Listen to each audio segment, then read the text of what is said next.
Hi guys, Hi. So today we are doing a video all about planning your own wedding, which seems very tips. daunting. It does seem quite scary for most, but it's actually okay. Yeah, so Hold on in Hannah, then. this is Hannah's forte. So basically, I'm just here to talk rubbish at you guys, and Hannah's going to talk the serious stuff. It'd be my cheery rainbow friend. Well, yeah, the rainbow jumper is coming out especially for this very serious video about planning your own wedding. So, all jokes aside, we've Here got are 10 top tips. 10 top tips for planning your own wedding. They're more kind of like topics. So we're going to start with number 1, which is advanced planning. What does that mean, Hannah? What Okay, should so you do? basically, when you first got engaged, you need to work out what your vision is. So, do you want a big marquee wedding? Do you want to Massive, get married in a ginormous. castle? Do you want... If I wasn't already married, I want to get married. Thank God I'm not planning your wedding. Again. So work out exactly what you want. Then we've got budget. So you have to kind of be a bit realistic here. Although you want to spend like as much as you can on weddings, you have to kind of rope yourself back, work out how much money you've got to spend and stick to your budget. Because otherwise you're going to end up Get a down bit carried Shit's away. Creek without a paddle.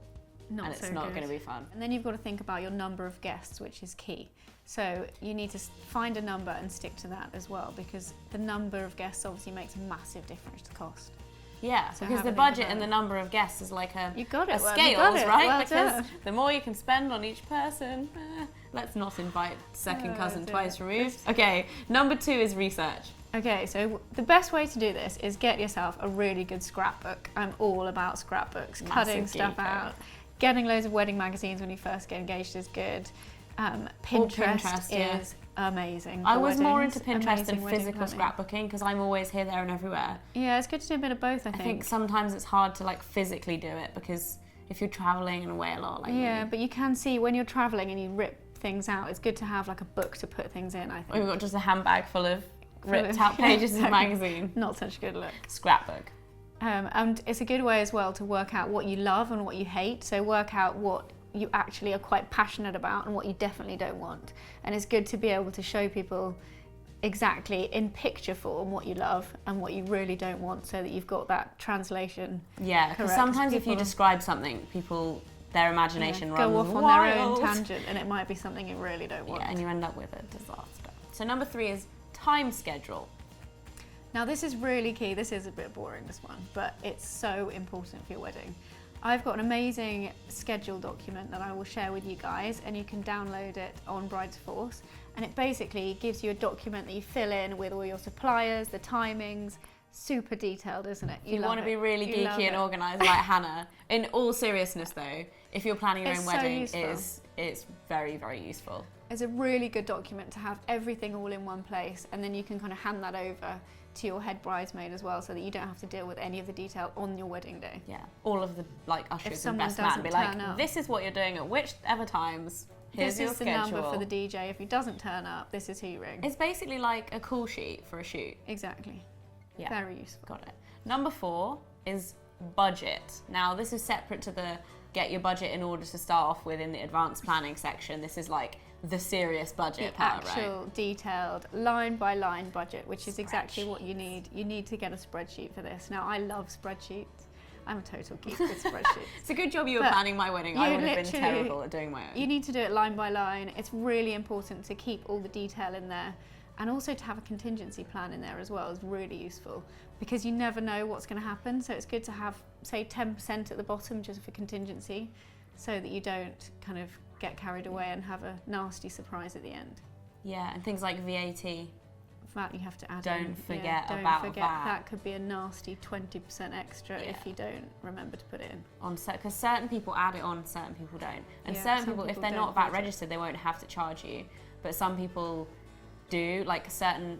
Say for example, you're getting a wedding photographer or a videographer. Some of them will be VAT registered, and some of them won't. It just depends on how big their business is. So it's always worth asking, like, is Yeah, that including is it VAT on including VAT? everything? If they don't put like £100 plus VAT, kind of in brackets. And also always check all the small print on the contracts, which is a massive key point, because people will supply you with these big contracts and you really do need to read them so that you don't get a nasty surprise. Yeah. So number 5 is be organised. So I feel like this is the whole theme of the video, but What all do you mean about by being that? organised. It's kind of all about the detail. So just make sure that you're organised throughout. Make sure you write everything down, communicate with everyone properly, and it's all just in the detail, really. So number 6 is to decide exactly what you want.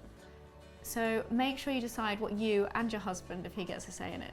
Dan didn't really when we got married. What you both But want. it's work out what Yeah. you both want and kind of stick to it. So it's not about what anyone else wants, it's about the two of you. So you'll get a lot of input, kind of family has a lot of stuff to say when you get married, when you get engaged. You know what? So many of my friends have had. We were really lucky because like both like our parents and my in-laws were so chilled out about everything. Yeah, but it's so many of my friends have had such arguments with a lot of their family members about who's invited, who gets a +1, It's such a shame. who's as sitting well. with who, how many people that each like parents get or whatever. And it's such a shame because it can put a bit of a dampener on it. But I think the most important thing that you mean is like just remember that it's your day. Like, yes, you want It's to the please two of everybody, you. but take a step back and think what you guys want, because at the end of the day, it is your wedding. Like, yeah, exactly. it's not anyone and else's. you only hopefully do it once, so Yeah. you've got to have what you want. Exactly. So number 7 is to delegate. This is my favourite Okay, section. I think you pretty much delegated I everything delegated to me, didn't you, everything. pretty much. Just to you.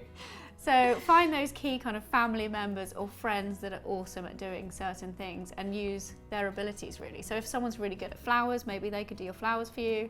If someone's good at DIY projects, send them over to Bride to Force and they create all sorts of things. So Favours. wedding favours, invitations. It's amazing the amount of stuff that you can actually DIY yourself. DIY yourself? Yeah, That you can do yourself. Yeah. And kind of follow your personality as well, I think. If you've got crafty friends, make the most of it. Because most of the time as Mm-hmm. well, if somebody's good at something and you ask them to do it for their wedding, they're going to be super flattered. Yeah, and people love getting involved and they love having something to be able to give something to a wedding. It's awesome, I think. I always love it. Like a lot of my friends when they're getting married ask me to do their makeup because they know that's what I do. And I think a lot of them think, It's so like cool. it's a real chore for you to do. So And I'm many like, people, no, do I you love think- it. So many people say, do you think she'll mind? And I'm like, no, she'll love it. Yeah, Oh my God. especially ask her. if it's almost like a lot of your friends where I wouldn't otherwise really be going to the wedding. Yeah. So, it's but so I've cool. known them like growing up and stuff. It's so nice to be able to do that for somebody for like their special day. Yeah, it's really cool. And you On kind a of side really note get though, involved. all of the people watching this that might actually know me, don't everyone ask me now because Yeah, then I won't exactly. like it. You're going to be quite busy. Everyone's gonna be like, Fleur, can you? Yeah, no, I do really enjoy it. All jokes aside. So number 8 is communicate, which I think is super important throughout the entire process. It is. There's kind of two sides to this. So there's one point when you kind of need to communicate with your other half. So it's good to kind of let each other know what's Have a going on along the brainstorm way. together. Good way to kind of communicate with the other half. And it's also really important to communicate with your suppliers and everyone along the way. It's good to put everything in writing. So if you have a meeting with your caterer, it's always good to put it in writing on an email to confirm exactly what you've agreed, and then there can never be any kind of like grey area. Yeah, I think it's interesting as well, the kind of dynamic of organising a wedding, because on the one side you want it to be like, it is fun, you know what I mean? Yeah, It's you've gotta going to have be the fun best with day it. of your life, you're going to have an awesome time planning it, but at the same time you are going to be spending probably more money than you spent on most other things in your life, bar a Yeah, house and probably ever maybe again. even a car, but no, a lot of people spend a lot more than their car on their wedding. And so, you know, it really is a massive investment that you're making, and you wouldn't, you know, sign a work contract without Yeah, kind you've of, gotta get it or you right. wouldn't get like embark on a work contract without having, you know, it signed in writing, everything agreed beforehand. So just make sure that you take that bit seriously. You don't want it to be like a dampener on the whole Yeah, planning process, exactly. but you don't want to get into the situation where you've organised something and it goes wrong, and then you have no Yeah. evidence of it ever being organised and you've paid And it's for just it. your word against theirs. Yeah. So number 9 is add something unusual. So this is all about finding something super personal to yourself, I think is a cool thing. Whether you're doing it in your catering or your favours or your invitations, just find that something that's unique to your wedding. A lot of your friends will be going to a lot of weddings, but they need to you need your guests to go to your wedding and think, wow, this is really cool. It's got to be bit something was different. really awesome. Yeah.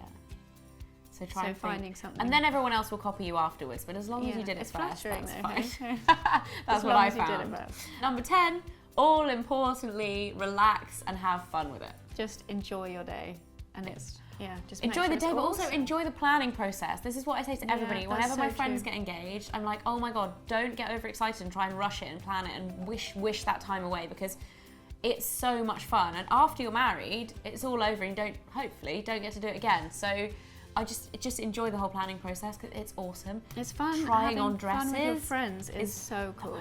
The most awesome It's so thing. cool. Just have a laugh with it and Yeah, enjoy and watch lots of our videos so that you Yeah. have lots of inspiration. And feel inspired along the way. We hope you guys enjoyed this video. We'll see you again very soon. Bye. Thanks.